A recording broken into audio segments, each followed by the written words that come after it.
అందరికీ నమస్కారం. ఈరోజు కథ 'నా ప్రాణం నీకోసం' ఎపిసోడ్ నంబర్ 11. ఈ స్టోరీ మీకు నచ్చితే తప్పకుండా లైక్ చేసి మన ఛానల్ని సబ్స్క్రైబ్ చేసుకోండి. ఇక స్టోరీలోకి వెళ్దాం. ఆదిత్య నుండి కాల్ రాగానే బ్రైట్ స్మైల్తో లిఫ్ట్ చేసి హలో భైరవ్ అంటూ మాట్లాడటం స్టార్ట్ చేసింది.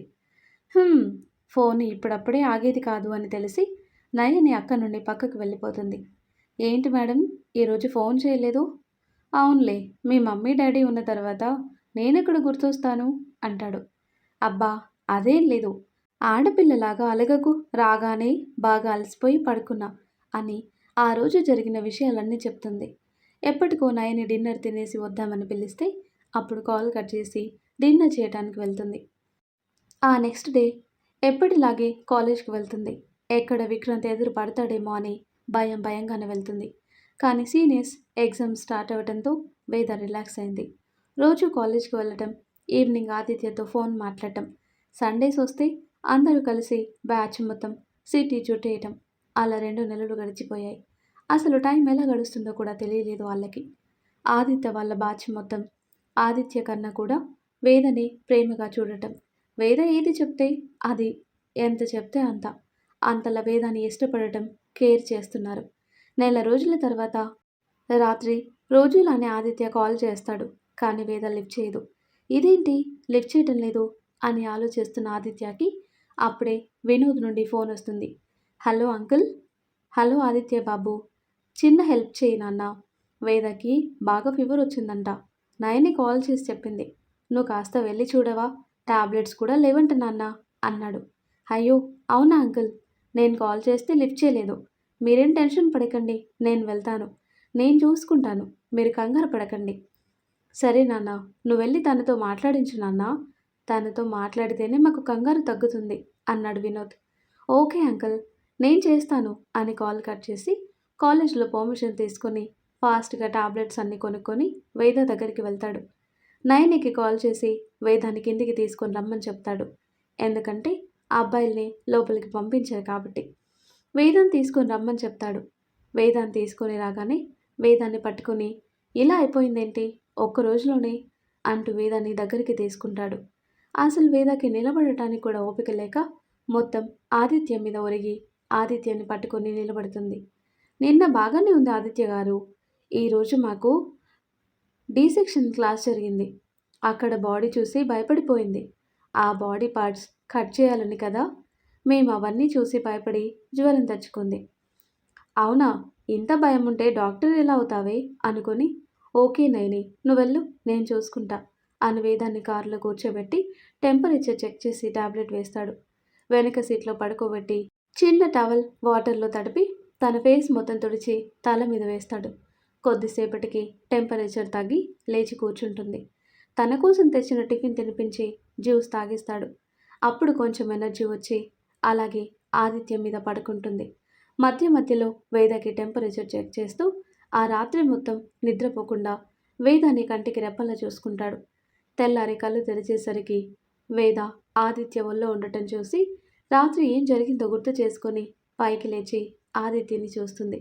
పాపం, కళ్ళు మూతలు పడుతుంటే ఇప్పుడిప్పుడే పడుకుంటాడు. సారీరా, నైట్ అంతా నేను ఇబ్బంది పెట్టేశాను. ఎంత ఓపికరా నీకు? రాత్రి మొత్తం కంటికి నిద్ర లేకుండా చూసుకున్నావు నన్ను. థ్యాంక్స్ అని అనుకొని విండో ఓపెన్ చేసి చూస్తుంది. తెల్లారిపోయి మెల్లిగా ఒక్కొక్కరు కాలేజ్కి స్టూడెంట్స్ వస్తున్నారు. ఓ, తెల్లారిపోయిందా అని టైం చూసి ఆది ఆది అని పిలుస్తుంది. లేచావారా, తగ్గిందా ఇప్పుడు, ఎలా ఉంది అని నుదుటిన చేయి పెట్టి చెక్ చేస్తాడు. ఇప్పుడు ఓకే ఆది, తగ్గింది. నిన్ను ఇబ్బంది పెట్టాను, సారీ అంటుంది. కొడితే పళ్ళు రాలుతాయి. నేను చెప్పానా ఇబ్బంది అని? నిన్ను చూసుకోవటం నాకేం ఇబ్బంది లేదు. ఇంకోసారి అలా అంటే ఖచ్చితంగా నా చేతిలో దెబ్బలు తింటావు. అయినా అలా భయంతో జ్వరం తెచ్చుకుంటే ఎలా చెప్పు? అలా అయితే డాక్టర్ అయినట్టే అంటాడు. మరేం చేయాలి ఆది? ఆ బాడీ చూస్తేనే నాకు వణుకు పుట్టింది తెలుసా. అది కాలిపోయిన బాడీ. దాన్ని కట్ చేసి పార్ట్స్ గురించి ఎక్స్ప్లెయిన్ చేయాలి అంటే ఎలా ఉంటుందో చెప్పు. భయం వేదా? ఆ స్మెల్ చూస్తే వామిట్ వచ్చేసింది. అలాగే ఉంటుంది. డాక్టర్ ఊరికే అయిపోతారా? అన్నీ చేయాలి. ఇంతకన్నా కష్టమైనవి కూడా ఉంటాయి. ఇప్పుడు ప్రాణం లేని బాడీ కట్ చేయాలి. కానీ నువ్వు డాక్టర్ అయ్యాక అక్కడ ఆపరేషన్ చేయాల్సి ఉంటుంది. అప్పుడెలా చేస్తావు? అన్నింటికి భయపడితే నువ్వు డాక్టర్ అవ్వలేవు. ధైర్యంగా ఉండాలి. దాన్ని భయంతో చూడకుండా అదొక సబ్జెక్ట్ లాగా చూడు.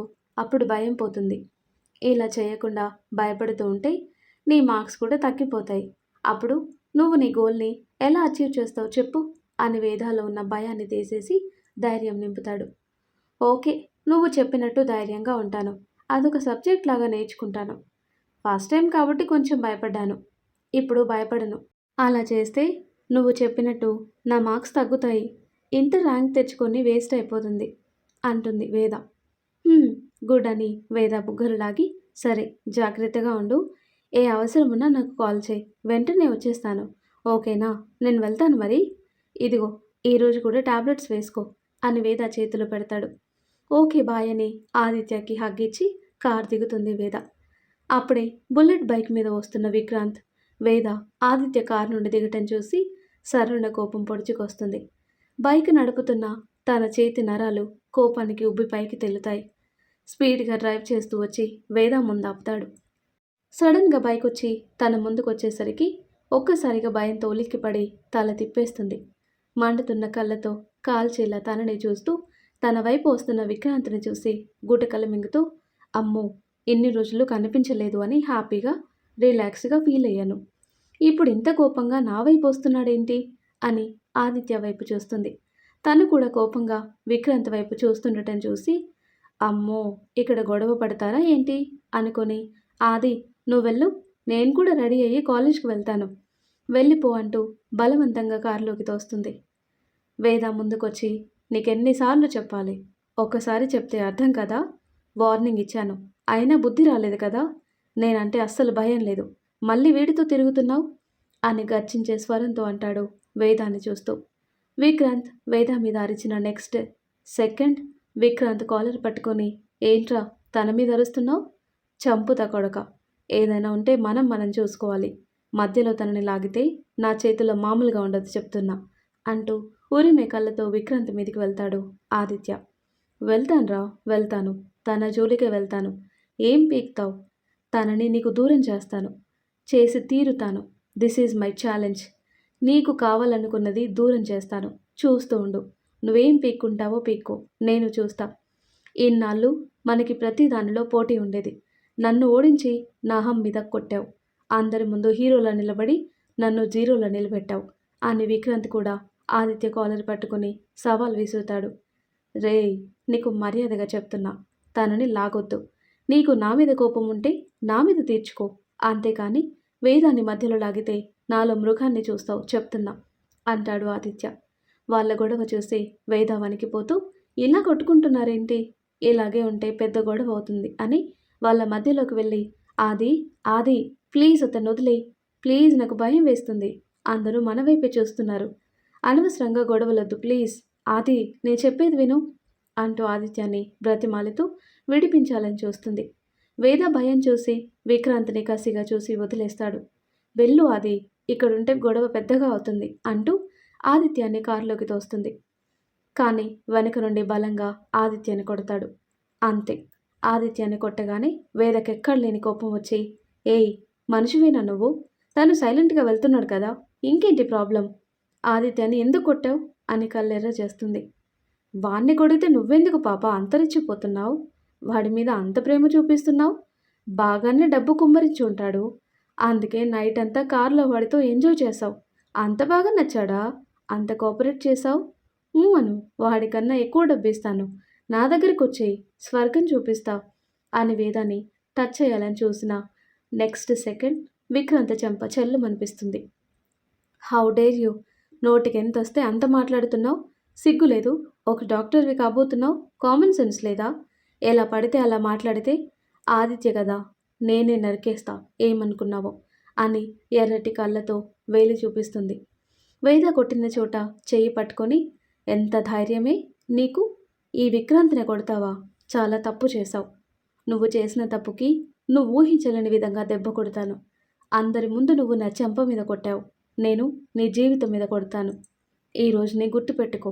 ఎందుకు వీన్ని కొట్టానా అని కుళ్ళి కుళ్ళి ఏడ్చేసేలా చేయకపోతే నా పేరు విక్రాంతే కాదు అని కసిగా చెప్పి, నువ్వు కూడా ఆదిత్య మీ ఇద్దరికి కౌంట్ డౌన్ స్టార్ట్ అయింది. మీ లైఫ్‌లో ఊహించని దెబ్బ కొట్టకపోతే చూడు అని అప్పటికి అందరూ చూస్తుండటం చూసి అక్కడి నుంచి వెళ్ళిపోతాడు. వాడు వెళ్ళగానే ఏడుస్తూ ఆదిత్యని హగ్ చేసుకొని, నాకు భయంగా ఉంది ఆది. వాడు చాలా డేంజర్ అని విన్నాను. నిన్నేమైనా చేస్తాడేమో అని భయం వేస్తుంది. వేద, ప్లీజ్ భయపడకు. నాకేం కాదు. నీకు ఏం కానివ్వను. నేను చూసుకుంటా. నువ్వు వాన్ని కొట్టకుండా ఉండాల్సిందిరా. నన్నేమైనా చేస్తే నిన్ను హ్యాండిల్ చేయగలను. కానీ నువ్విక్కడ నాకు దూరంలో ఉంటావు. అదే నా బాధ. నిన్నేమైనా చేస్తాడేమో అని భయం. డోంట్ వర్రీ, నేను చూసుకుంటా. నువ్వెళ్ళు. ఎప్పుడూ ఒంటరిగా ఉండకు. ఎవరో ఒకరు తోడుగా ఉండేలా చూసుకో. ఒక్కదానివి అస్సలు తిరగకు. ఫోన్ ఎప్పుడూ అందుబాటులో ఉంచుకో. నీ ఫోన్ ఒకసారి ఇవ్వు అని తన ఫోన్ జీపీఎస్ ఆన్ చేసి పెడతాడు.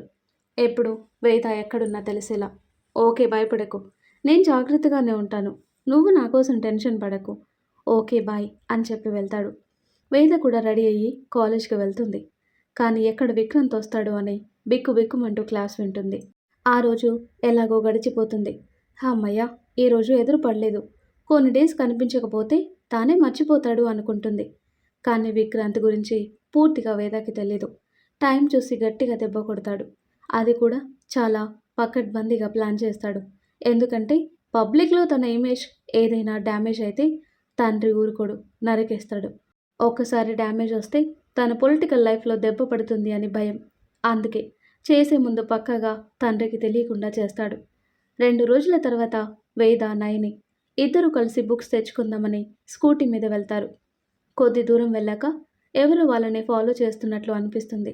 ఎందుకైనా మంచిదని స్పీడ్ పెంచుతుంది. వాళ్ళు కూడా స్పీడ్గా డ్రైవ్ చేస్తూ వేద వాళ్ళ వెహికల్ మీదకి వస్తుండటం చూసి భయం వేసి, నయని వెంటనే ఆదికి కాల్ చేయి. ఎందుకు వేద?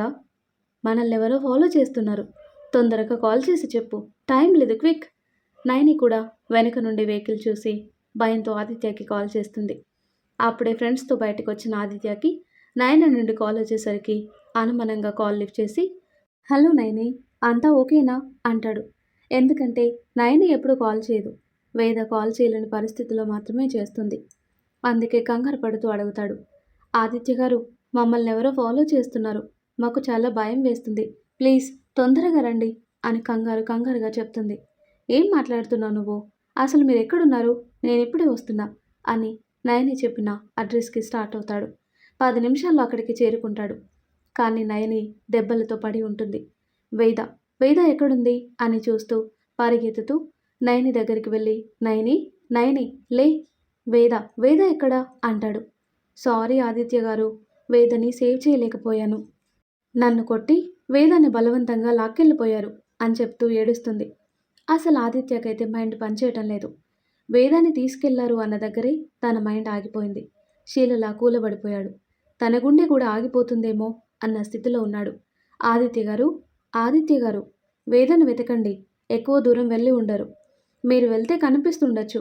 ప్లీజ్ తొందరగా వెళ్ళండి అని నయని అరుస్తుంటే అప్పుడు స్పృహలోకి వచ్చి, వేదా వేద అని గట్టిగా అరుస్తూ, నీకేం కాకూడదు మిత్రవిందా, నీకేం కాదు, కానివ్వను. నీ భైరవ్ నిన్ను సేవ్ చేసుకుంటాడు అని. నయని, నువ్వు జాగ్రత్తగా హాస్పిటల్కి వెళ్ళు. సిద్ధు, తనని నువ్వు జాగ్రత్తగా చూసుకో. మన ఫ్రెండ్స్ అందరికీ ఇన్ఫర్మేషన్ ఇవ్వు అని టక్కున్న బైక్ తీసుకొని వెళ్తాడు. వెళ్తూ ఫ్రెండ్స్ అందరికీ కాల్ చేసి వేద గురించి చెప్పి చుట్టూ వెతకమని చెప్తాడు. రాత్రి వరకు పిచ్చోడ్లా రోడ్లు తిరుగుతూ వేద కోసం గల్లీ వెతుకుతాడు. ఆదిత్య మాత్రమే కాదు, విక్కీ, సిద్ధు, అఖిల్, షాను అందరూ తలో దిక్కు వెతుకుతారు. కానీ నో యూస్. ఎక్కడ వేద జాడ దొరకలేదు.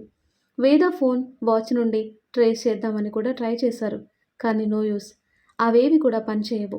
వేద కనిపించక రోడ్డు మీద మోకాళ్ళ మీద కూర్చొని తల పట్టుకొని, ఎక్కడున్నావురా? నువ్వు లేకపోతే నాకు ఊపిరి ఆడటం లేదు. నీకేమైనా అయినా ఈ ఆదిత్య బ్రతకలేడు అని ఏడుస్తాడు. ఆదిని అలా చూసి విక్కీ, సిద్ధు వాళ్ళకు కూడా ఏడుపు వస్తుంది. ఆది ప్లీజ్, ఏం కాదు. తనెక్కడున్నా సేఫ్గా ఉంటుంది. ఖచ్చితంగా దొరుకుతుంది. నువ్వు దిగులు పడకు అంటూ. ఆదిత్య, నాకెందుకో విక్రాంత్ మీద డౌట్గా ఉంది. తనేమైనా తీసుకెళ్ళాడా? మొన్న వేద వాన్ని కొట్టింది అన్న కోపంలో తీసుకెళ్ళుంటాడు అన్నాడు. అవును, నేను ఆ విధంగా ఆలోచించలేదు. వేద కనిపించడం లేదన్న టెన్షన్లో ఆ విషయమే మర్చిపోయా. వాడి తీసుకెళ్ళుంటాడు. వాడికి కాకుండా ఆ అవసరం ఇంకెవరికీ లేదు. రే విక్రాంత్, చచ్చావురా నా కొడక. పిడికిలి బిగించి, వస్తున్నా. వేద జోలికి వెళ్ళి తప్పు చేశావు. నీకు ఈరోజు మూడింది నా చేతిలో. పదండిరా. వాడు ఈ టైంలో ఎక్కడుంటాడో బాగా తెలుసు. అందరినీ తీసుకుని నేరుగా విక్రాంత్ రోజు వెళ్ళే పబ్కి వెళ్తాడు. 10 నిమిషాలకు అక్కడ చేరుకొని ఆవేశంతో లోపలికి వెళ్తుంటే, ఒక్క నిమిషం ఆదిత్య, వాడు మామూలుడు కాదు. మనల్ని ఏదో రకంగా ఇరికించాలని ట్రై చేస్తాడు. అందుకే మనలో ఒకరం బయటే ఉందాం.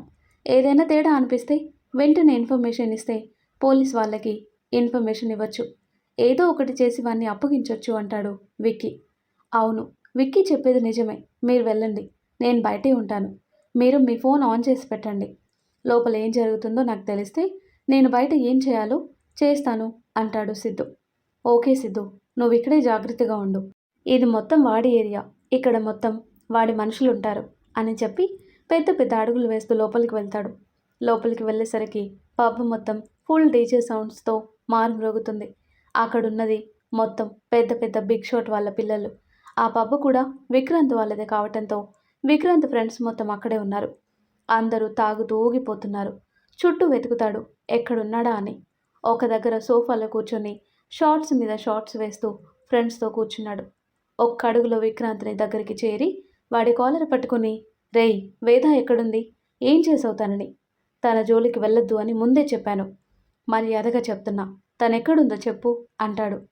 హాహా అని పెద్దగా నవ్వుతూ ఆదిత్య చేతిలో నుండి తన కాలర్ విడిపించుకొని, చెప్పాను కదరా మిమ్మల్ని వదలను అని.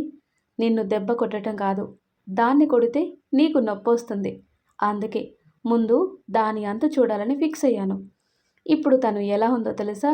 చూస్తావా అని ఫోన్లో వీడియో ఓపెన్ చేసి ఆదిత్య చేతిలో పెట్టి హారాంగా కాలు మీద కాలేసుకొని కూర్చొని కన్నింగా నవ్వుతూ వైన్ తాగుతూ ఆదిత్య వైపు చూస్తాడు. వేదని ఒక గోడంలో పడేశాడు. ఫుల్ చీకటిగా ఉంది. ఫీలింగ్స్ వచ్చేలా డ్రగ్ ఇంజెక్షన్ చేస్తాడు. దానివల్ల వేద బాడీ మొత్తం మత్తుగా పిచ్చెక్కిపోయి ఆ గదిలో అరుస్తూ తల పట్టుకొని జుట్టు పీక్కుంటూ ఫీలింగ్స్ తట్టుకోలేక గట్టి గట్టిగా అరుస్తుంది. తన నరాలు తెగిపోయేలా ఉన్నట్టు అనిపిస్తుంది. ఫీలింగ్స్ తట్టుకోలేక అక్కడ గ్లాస్ పీసెస్ ఉంటే ఆ గ్లాస్ పీసెస్తో తన హ్యాండ్ కట్ చేసుకుంటుంది. అదంతా చూస్తున్న ఆదిత్య చేతి నుండి ఫోన్ జారిపోతుంది. తన శరీరం వణికిపోతుంది. కళ్ళల్లో నుండి నీళ్లు జలజల రాలిపోతున్నాయి. ఆదిత్యాన్ని చూస్తూ క్రూరంగా నవ్వుతాడు విక్రాంత్. తన నవ్వు చూసి, రే వేదని ఏం చేశావు? ఏం చేశావురా? ఏమైంది? తనెందుకు అలా చేస్తుంది అని విక్రాంత్ని ఇష్టం వచ్చినట్టు కొడుతుంటే, కొట్టు కొట్టు, ఒక్కసారి తను కొట్టినందుకే ఇలా ఉంది. ఇప్పుడు నువ్వు కొట్టి ఇంకా పెద్ద తప్పు చేస్తున్నావు. తనకి డ్రగ్ ఇచ్చాను. ఇప్పుడు తన పరిస్థితి ఎలా ఉంటుందో చెప్పనా?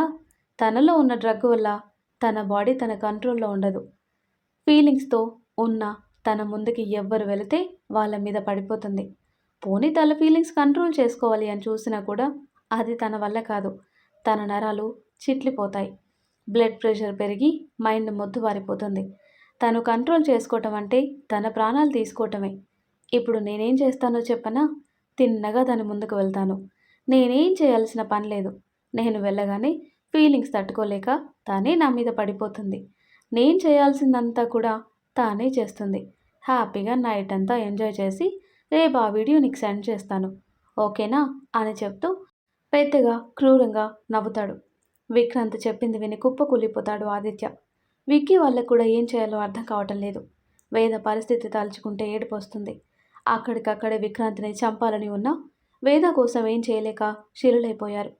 ఆదిత్య కళ్ళ నిండా నీళ్లతో, విక్రాంత్ ప్లీజ్ తనని వదిలేయి. నీకు కావాల్సింది నేనే కదా, నన్నేమైనా చేయి. తనని మాత్రం వదిలేయి ప్లీజ్. తనొక ఆడపిల్ల, నీకు చెల్లి ఉంది. తన పరిస్థితి అర్థం చేసుకో ప్లీజ్. నీకు నా మీదే కదా పగా, నన్నేమైనా చేసుకో. నువ్వేం చేయమని చెప్పినా చేస్తాను. ఇప్పటి నుండి నీకు దేనికి కాంపిటేట్గా రాను. నీ కాళ్ళు పట్టుకుంటాను ప్లీజ్, తనని వదిలిపెట్టు అని ఏడుస్తూ రిక్వెస్ట్ చేస్తాడు ఆదిత్య. మరి ఆ తర్వాత ఏం జరుగుతుందో నెక్స్ట్ వీడియోలో తెలుసుకుందాం. ఎంతో ఇంట్రెస్టింగ్గా ఉండే ఈ స్టోరీ నెక్స్ట్ పార్ట్స్ కోసం ఈ వీడియో లైక్ చేసి మన ఛానల్ని తప్పకుండా సబ్స్క్రైబ్ చేయండి. Thanks for watching.